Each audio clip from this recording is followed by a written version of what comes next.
крупных местах расселения многие оказались в незнакомой холодной степи, но помощь и сострадание казахского народа вернули обездоленным корейцам веру в будущее и надежду. Рухани кештің басы арнайы бейнероликпен ашылды. Онда сұрапыл соғыс кезіндегі кәрістердің қиын тағдыры көрсетілді. Сол кездегі қиын қыстау заманда кәрістердің көпшілігі негізінен Қызылорда, Алматы мен Талдықорған облыстарына жаппай қоныс аударған. Бүгінде олар еліміздің түкпір-түкпіріне сіңісіп, қазақ еліне адал қызмет етіп жүр.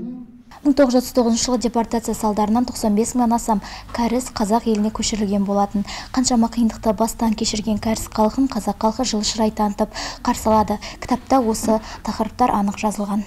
Іс-шараға жаңа кітапқа енген азаматтар, аға буын өкілдері мен студенттер қауымы қатысты. Ал кітаптың идея авторы және құрастырушысы техника ғылымдарының докторы Пак Иван Тимоевич қатыса алмады. Дегенмен рухани кеш өте әсерлі өтті.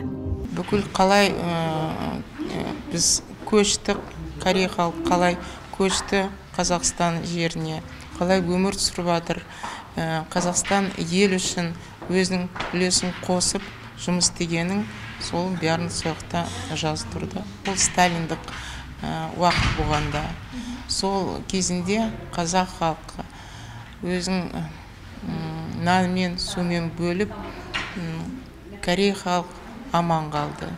Сол бүгін осы кітапханада біз іс-шара, сондай энциклопедия корейцев Қазақстан кітап шығарды.